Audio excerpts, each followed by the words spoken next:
Abril de 2025 marcou um ponto de virada para a presença militar americana no Mar Vermelho. Um FA-18E Super Hornet, avaliado em 60 milhões, decolou do porta-aviões USS Harry S. Grant como parte da Operação Rough Rider. Um soldado em um local estratégico. A missão parecia rotineira, patrulhar e vigiar uma área onde forças apoiadas pelo Irã, particularmente os rebeldes Houthi, operavam há muito tempo. Mas a missão desencadeou uma série de eventos que abalariam o Pentágono e o forçariam a repensar a ideia de que os EUA deveriam ter poder naval. O caça equipado com um sofisticado sistema de radar e capaz de transportar uma variedade de armas, incluindo bombas guiadas e mísseis ar-ar, viu-se subitamente em uma situação perigosa. Acredita-se que o míssil tenha sido lançado pelos Houthis do Iêmen. Os radares da aeronave foram ativados imediatamente. Manobras precipitadas, sobrecarga, velocidade, pânico e instinto de sobrevivência levaram o piloto a decidir escapar da derrota. Foi a manobra evasiva em si que se provou fatal, não o míssil. Com o controle perdido, o Super Hornet mergulhou no Mar Vermelho de uma altura de vários quilômetros. O piloto conseguiu ejetar e foi resgatado por um helicóptero do USS Harry S. Commander. Mas o avião ficou completamente destruído. À primeira vista, parecia um simples acidente. No entanto, pesquisas sugerem que houve mais do que apenas uma falha mecânica ou erro do piloto.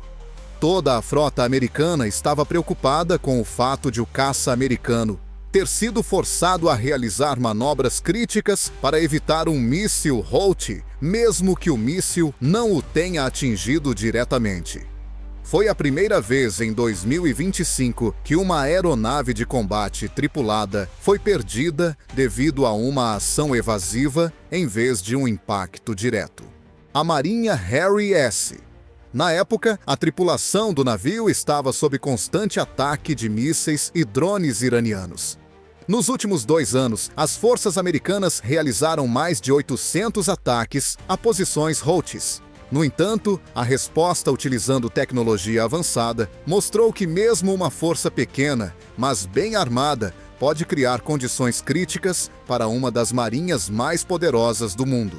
O incidente expôs uma vulnerabilidade fundamental. A simples menção de uma ameaça pode resultar na perda de equipamentos, exigindo uma realocação de esforços estratégicos, apesar dos sistemas de defesa de alta tecnologia. A guerra não se limita mais às armas. Forças como os Houthis utilizam métodos informacionais psicológicos e assimétricos em conflitos modernos. O Comando Central dos IASIA afirma que os Houthis abateram pelo menos 14 drones MQ-9 Reaper, avaliados em mais de 20 milhões de reais cada desde o final de 2023. Ao contrário dos drones, a perda de um Super Hornet tem um significado mais profundo do que apenas a perda de um drone. Não é apenas uma perda de dinheiro, mas um golpe moral e estratégico que mostra que mesmo os sistemas de combate mais robustos não conseguem resistir a um conflito dinâmico e híbrido. A análise das manobras e dos aspectos técnicos do desastre merece atenção especial. No entanto, os desvios bruscos e incomuns do curso e a evasão desesperada do míssil desestabilizaram o sistema de controle, embora o Super Hornet seja projetado para sobrecargas de até 7,5 Gran. Imagine um carro no gelo a uma velocidade de 1000 km/h. O menor erro pode custar uma vida. O piloto escapou milagrosamente, ejetando-se a tempo. Este não é o primeiro incidente a atingir o USS Harry S. Mais recentemente, em julho de 2025, Truman viu outro FA-18E cair do convés enquanto era rebocado. Embora ninguém tenha se ferido, a tendência é alarmante.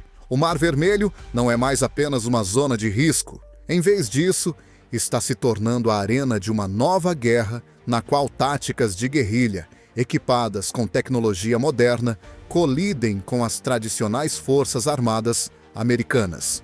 A Marinha dos ES reagiu rapidamente à perda do Super Hornet. Todos os protocolos de segurança foram revistos e as táticas de uso de caças em áreas de alto risco foram reavaliadas.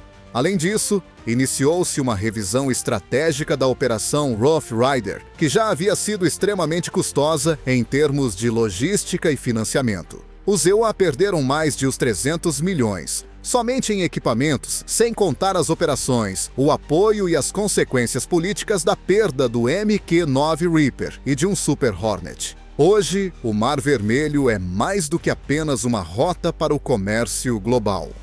Irã e a Arábia Saudita, Emirados Árabes Unidos e outros países enfrentam esse novo ponto de tensão. Além disso, qualquer incidente, mesmo sem vítimas, torna-se parte de um jogo geopolítico maior. Ficou imediatamente evidente, após a queda do Super Hornet em abril de 2025, que os Houthis poderiam causar danos aos Estados Unidos sem um ataque direto. A perda de uma aeronave não é apenas a perda de uma aeronave. É também um golpe psicológico e estratégico para a reputação da marinha mais poderosa do mundo. O que tornou este caso único foi que o caça de 60 milhões DAIs caiu por medo, não por fogo. O novo conflito é que um erro de míssil pode levar à vitória se resultar em destruição pânico e uma mudança de tática. Embora os Houthis não tenham conseguido derrubar o avião, fizeram a marinha dos Eras e Ariai duvidar de sua inocência. Este é o poder de uma ameaça assimétrica. Você não precisa vencer, você só precisa assustar as pessoas. Uma verdadeira guerra psicológica está começando.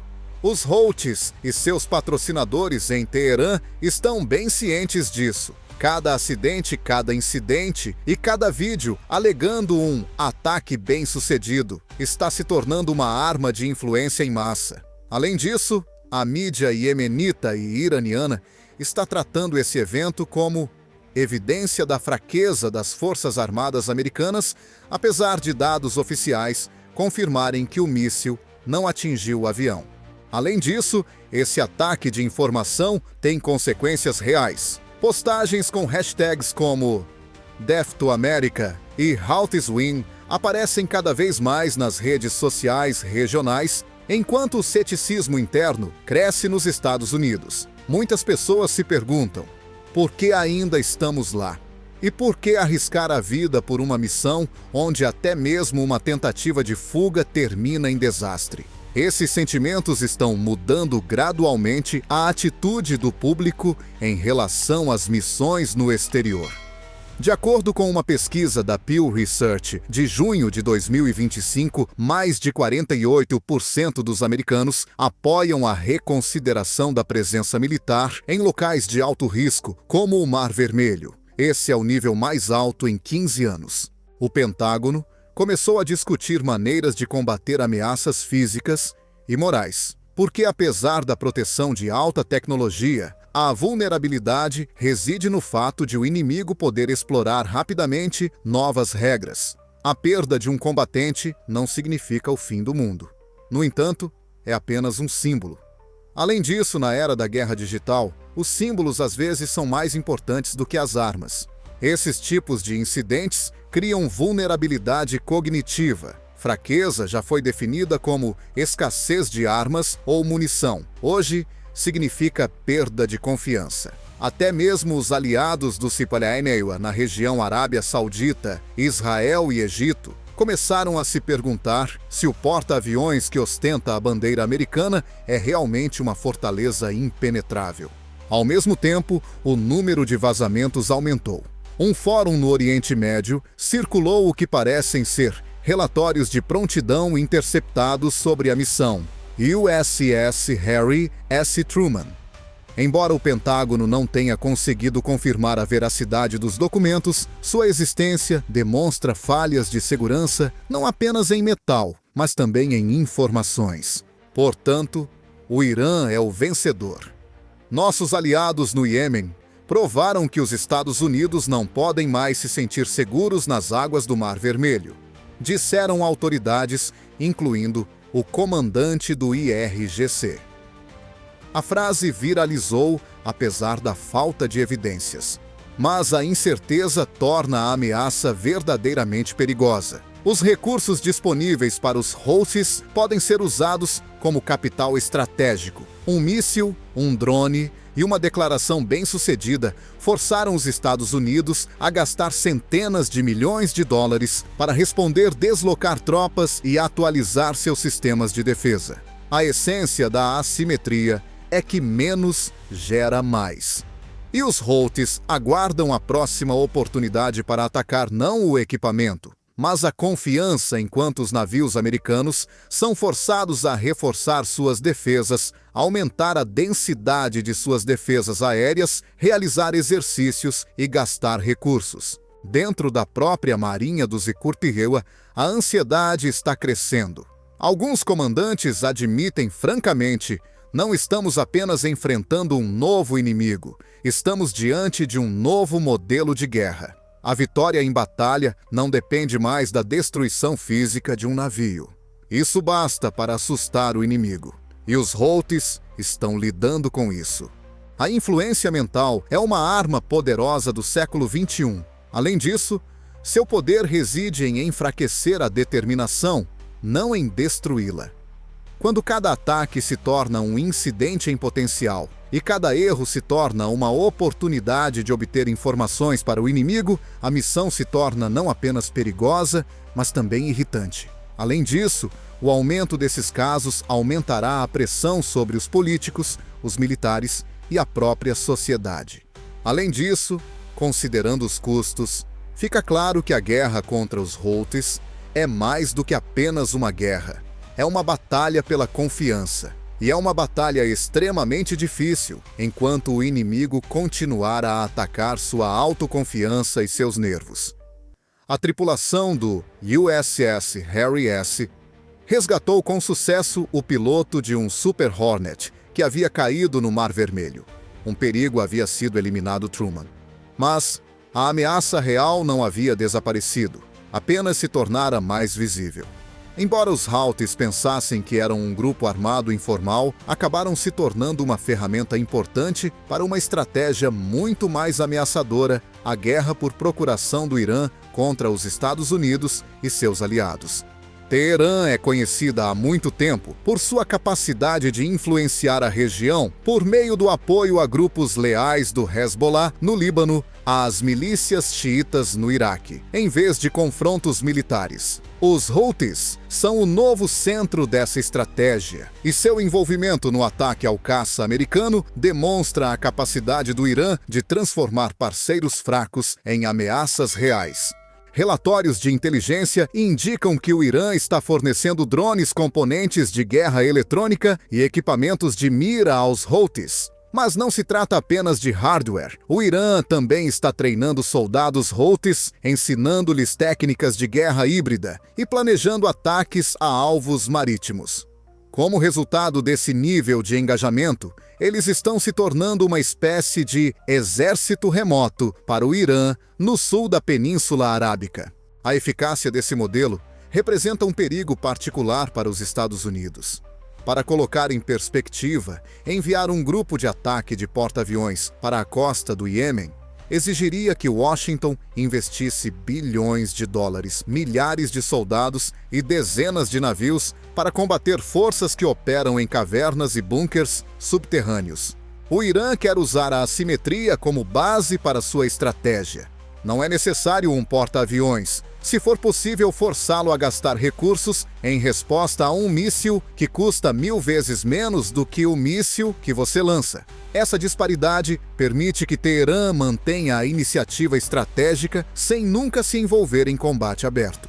É importante lembrar que a pressão militar não é tudo. É também um jogo político. Quaisquer ganhos que os Houthis tenham obtido, mesmo que aparentem ser, fortalecem a posição do Irã na região. É uma demonstração de força para Teherã prova de que pode desafiar os Estados Unidos sem violar as fronteiras oficiais. É também um alerta aos aliados dos Iqirtirrewa. Se os Estados Unidos não conseguem proteger seus próprios navios, o que podemos dizer dos outros? Outro problema tem sido a rápida modernização do arsenal dos Houthis. Anteriormente, eles usavam mísseis caseiros, mas agora contam com drones guiados por infravermelho e com precisão mísseis de médio alcance com navegação aprimorada e até sistemas primitivos de ataque em enxame, que podem lançar múltiplos drones para sobrepujar as defesas aéreas. A ONU informou que destroços de mísseis com marcações e peças semelhantes a modelos militares iranianos foram encontrados no Iêmen ao longo do último ano e meio. Esses fatos são difíceis de refutar e apenas confirmam o envolvimento profundo e direto do Irã. Enquanto isso, os Estados Unidos continuam a responder. Os ataques não se limitam a ataques a quartéis generais operacionais, centros de treinamento ou depósitos de armas. O Irã usa a contagem de reservas, assim como suas outras companhias aliadas. Um depósito destruído é apenas uma perda temporária que pode ser reposta. Além disso, os Houthis e o Irã usam cada um desses ataques americanos em sua propaganda como prova da agressão americana contra o povo iemenita. A situação se agravou desde a chegada do porta-aviões USS Carl Vinson ao Mar Vermelho. Ele chegou em junho de 2025 e demonstrou claramente que os Estados Unidos estavam reforçando sua presença em preparação para uma potencial escalada. Junto com ele chegaram poderosos contra-torpedeiros com o sistema Aegis, uma das plataformas de defesa antimísseis mais avançadas do mundo. Mas, enquanto Washington continua a tomar tais medidas, Teherã está fortalecendo sua crença na eficácia da guerra, por procuração, que difere do conflito direto porque permite flexibilidade, não exige a mobilização de tropas regulares e não exige sanções internacionais. Os Houthis já estão sendo chamados de a primeira linha de defesa da Revolução Islâmica no Irã. Isso faz parte de uma estratégia de longo prazo, não apenas retórica. O Mar Vermelho, o Canal de Suez e o Bab el-Mandeb são alavancas, não apenas rotas comerciais. Essas alavancas permanecem em vigor enquanto os Houthis mantiverem território e atacarem. Os Estados Unidos da América enfrentam um problema. É perigoso deixar a ameaça passar. Um ataque ao Irã pode levar a uma guerra mundial. Além disso, na luta contra os aliados, o vencedor será a resistência, não o poder. Esta parte do conflito do Mar Vermelho demonstra que os Houthis são mais do que meros rebeldes. Eles estão usando essa ferramenta para um objetivo maior, e seus ataques a alvos americanos fazem parte de um roteiro escrito fora do Iêmen. Além disso, os Estados Unidos precisam mudar de tática e repensar completamente sua estratégia de trabalho com esses grupos se quiserem manter o controle da região. O Pentágono não demorou a responder após a perda de um caça FA-18E em abril de 2025. Em 48 horas, iniciou uma fase de ataques massivos contra alvos Houthis no Iêmen como parte da Operação Rough Rider. O objetivo não era apenas retaliação, mas também a distensão estratégica, incluindo a interrupção das cadeias de suprimentos centros de comando e a destruição de estoques de mísseis balísticos e drones que pudessem cair nas mãos dos rebeldes. De acordo com um relatório do Comando Central do ZEUA, os Houthis registraram uma queda de 69% nos lançamentos de mísseis e de 55% nos ataques de drones em comparação com o ano anterior, após uma intensificação dos ataques. No entanto, os dados escondem uma informação importante: os perigos não desapareceram. Em um sinal de que a organização não está quebrada, mas em transformação, os Houthis continuam a realizar ataques de precisão, inclusive contra embarcações civis que passam por Bab el-Mandeb. Os militares americanos começaram a repensar sua estratégia no Mar Vermelho, juntamente com os ataques aéreos. Primeiramente, decidiram remover parcialmente os porta-aviões da área perigosa mais próxima do mar aberto, onde a probabilidade de um ataque de mísseis é muito menor. Para fortalecer a defesa antimísseis contra torpedeiros, Aegis estão sendo posicionados ao longo do perímetro e drones de reconhecimento MQ-9 Reaper receberam novas rotas e tarefas, incluindo a busca por lançadores ocultos nas áreas desérticas e montanhosas do Iêmen. A Marinha do Seu também começou a utilizar forças-tarefa menores, mais móveis e mais difíceis de rastrear, compostas por cúteres contra torpedeiros e navios de guerra eletrônica. Isso fazia parte da ideia de defesa marítima distribuída DMO, na qual toda a força de ataque é distribuída entre vários navios em vez de um único alvo como um porta-aviões. À medida que novas tecnologias são implementadas, mudanças de pessoal começam. Após o naufrágio do USS Harry S., em fevereiro de 2025, o comandante do porta-aviões foi dispensado de suas funções após um incidente com um navio comercial perto do Canal de Suez. Em vez disso, ele foi encarregado de garantir manobras seguras nas águas congestionadas. O incidente com o FA-18E apenas reforçou o apelo para uma reavaliação da capacidade de sobrevivência e flexibilidade das operações no Mar Vermelho. O crescente papel dos sistemas não tripulados foi um fator adicional.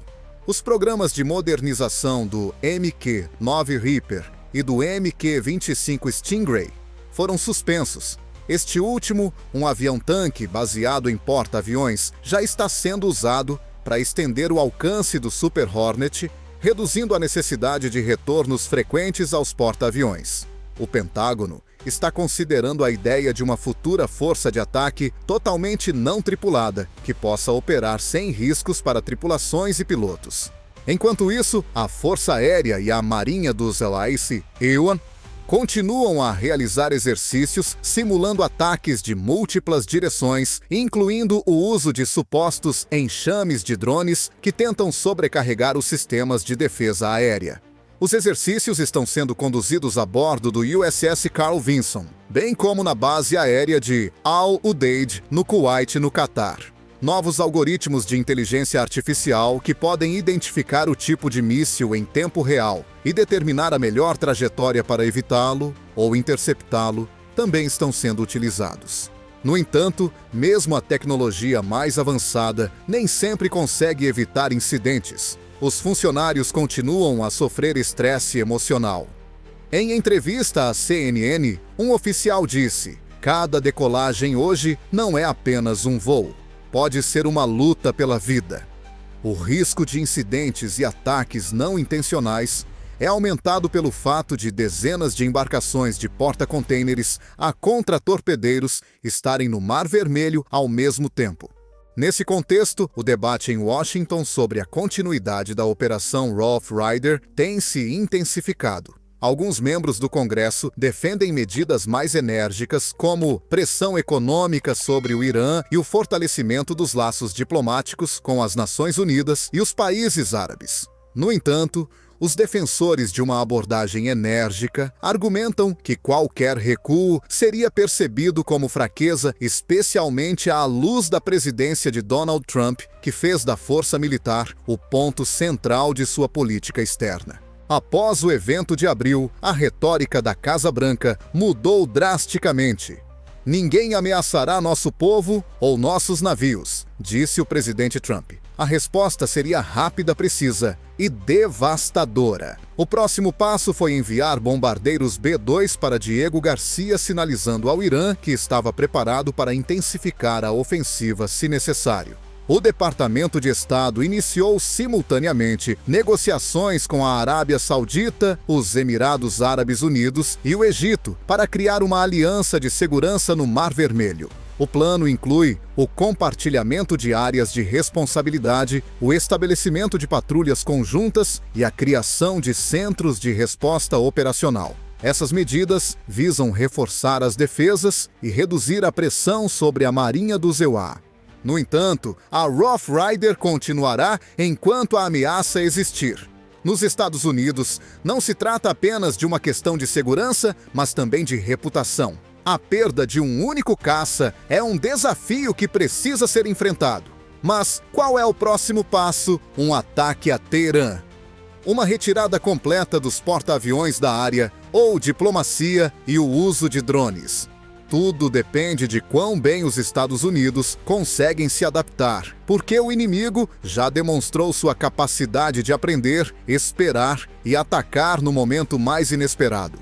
Assim, como todo o contingente militar americano, no Mar Vermelho, a Operação Rough Rider atraiu a atenção de políticos, analistas, economistas e jornalistas. Diante do aumento dos custos e da ausência de um avanço estratégico significativo, as críticas internas começaram a se intensificar em Washington. A perda do FA-18E desencadeou um grande debate quanto mais os contribuintes americanos estão dispostos a pagar por operações em uma região onde até mesmo um ataque indireto pode levar a perdas multimilionárias. Estamos falando de centenas de milhões de dólares, considerando o custo estimado de todas as consequências do ataque de abril, incluindo o caça de os 60 milhões de reais forças adicionais, combustível, logística e ataques a alvos no Iêmen. Além disso, a perda de pelo menos 14 drones MQ-9 Reaper desde o final de 2023, o que totaliza mais de 240 milhões. Esses números somam quase $500 milhão sozinhos. E isso sem os custos ocultos ou os recursos humanos. Um debate acalorado eclodiu no Capitólio. Parlamentares republicanos próximos ao presidente Trump argumentam que os Estados Unidos precisam demonstrar força e que qualquer retrocesso será visto como uma derrota. Mas, cada vez mais democratas e republicanos moderados acreditam que os investimentos intermináveis em guerra por procuração não estão produzindo resultados positivos. Alguns membros do Comitê de Defesa já estão exigindo que as operações no Mar Vermelho sejam revisadas. Seu argumento é: vale a pena continuar uma campanha tão cara se os Houthis podem minimizar as perdas da Marinha do Sequoia. Essas preocupações são exacerbadas pelos problemas econômicos nos Estados Unidos, como o crescente déficit orçamentário e a necessidade de cortar gastos com defesa na proposta orçamentária de 2026. Como resultado, o Departamento de Defesa e a Casa Branca estão sob crescente pressão política. Em maio-junho de 2025, pesquisas de opinião pública mostraram que 54% dos americanos duvidam da necessidade de uma presença militar de longo prazo no Mar Vermelho e no Iêmen. Jovens e eleitores moderados estão especialmente céticos. Como resultado, o governo Trump enfrenta dois desafios: demonstrar sua força e evitar o envolvimento em uma guerra longa e custosa. Segundo alguns relatos, o Conselho de Segurança Nacional está discutindo formas alternativas de exercer pressão. Essas estratégias incluem a intensificação das operações cibernéticas contra a infraestrutura e os aliados do Irã, sanções econômicas contra empresas que fornecem armas aos Houthis e pressão diplomática sobre Omã e outros países por onde passam serviços logísticos. No entanto, estes são apenas planos por enquanto. Além disso, cada novo dia de operações exige recursos adicionais. O custo de uma única surtida do Super Hornet é de centenas de milhares de dólares, incluindo combustível, manutenção, munição, seguro da tripulação e apoio aéreo. Além disso, com os porta-aviões em alerta constante, o custo mensal da campanha chega a bilhões de dólares. A realidade política é que as eleições de 2026 já estão em andamento e cada derrota não é apenas um problema militar, mas também uma notícia para os oponentes. O incidente de abril tornou-se um símbolo da ineficácia da política externa de Trump, que os democratas começaram a explorar. Vídeos de caças em chamas estão aparecendo cada vez mais nas redes sociais, questionando: o que isso nos traz? E onde está a segurança que foi prometida? Não é surpresa que, neste clima de tensão, até oficiais superiores tenham começado a discutir a necessidade de uma pausa estratégica. A guerra no Iêmen é como um pântano, disse um almirante à Reuters em entrevista anônima. Quanto mais você se envolve, mais fundo você vai. O Pentágono, por outro lado, entende que o fim completo da operação sem uma vitória certa seria percebido como capitulação. No atual contexto internacional, com a China fortalecendo sua posição na África e a Rússia expandindo sua influência por meio do Grupo Wagner, qualquer fraqueza do Zewei Siwa implica vingança. Assim, o governo Trump busca manter o equilíbrio, demonstrando determinação e, ao mesmo tempo, cortando custos e perdas. As tensões internas também estão aumentando entre as tropas. Oficiais e soldados a bordo do USS Carl Vinson e do USS Harry S. Toda a frota está em alerta constante. Muitos deles estão de serviço em uma zona de alto risco pela terceira vez nos últimos 2 anos. A carga psicológica está aumentando. Em comparação com 2023, o número de solicitações de assistência psicológica aumentou 27%. Vale ressaltar também que a presença naval na região limita os Ibenareur em outras áreas. No Indo-Pacífico, onde a China está aumentando sua presença naval, a manobrabilidade é reduzida, pois o Mar Vermelho exige mais atenção. Isso confirma a necessidade de uma revisão estratégica. No momento, 3 opções possíveis para o desenvolvimento político podem ser identificadas: aumento contínuo da pressão sobre o Irã. Um cenário em que os Estados Unidos mantêm a postura Rough Rider, mas, simultaneamente, iniciam esforços para restringir o fornecimento de Teherã, implementação de operações não tripuladas e presença reduzida. Este cenário utiliza bombardeiros estratégicos MQ-9 e MQ-25. Uma mudança para um acordo político por meio das Nações Unidas, parceiros árabes e canais de comunicação fechados com Teherã. Um cenário arriscado, mas potencialmente benéfico a longo prazo. Seja qual for a abordagem, uma coisa é clara: a perda do Super Hornet em abril desencadeou uma reação em cadeia, tanto na esfera militar quanto na política. Uma vez atingido o auge, tornou-se impossível continuar as operações como antes. Apesar da natureza óbvia do incidente, a perda do FA-18E Super Hornet em abril de 2025 provocou uma mudança significativa na estratégia do Zewei no Oriente Médio. Cerca de 10% de todo o comércio global passa pelo Mar Vermelho, uma das rotas marítimas mais importantes da Terra. Hoje, não é apenas um local para conflitos locais. É sim um campo de batalha entre superpotências e seus adversários que empregam estratégias assimétricas. Enquanto os Estados Unidos lutam para manter o controle da região, os Houthis continuam a avançar usando desestabilização estratégica em vez de métodos tradicionais. Cada episódio, como o de abril, mostra que a ameaça agora é suficiente para causar milhões de dólares em prejuízos e desencadear uma série de decisões de crise. Os Estados Unidos da América estão considerando 4 cenários possíveis para o futuro. 1. Aumentar o nível de segurança dos grupos de ataque dos porta-aviões. Os Estados Unidos já começaram a implementar essa estratégia com contra-torpedeiros, aegis adicionais, perímetros de defesa aérea aprimorados e missões de reconhecimento expandidas usando satélites e UAVs. A importância da chegada do USS Carl Vinson é óbvia.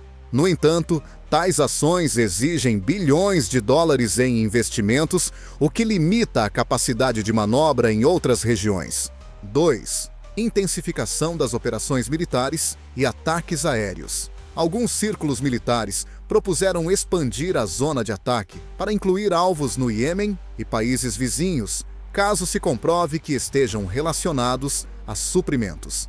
Isso é extremamente arriscado, pois as consequências podem ser catastróficas para a imagem dos Estados Unidos em caso de falhas ou baixas civis.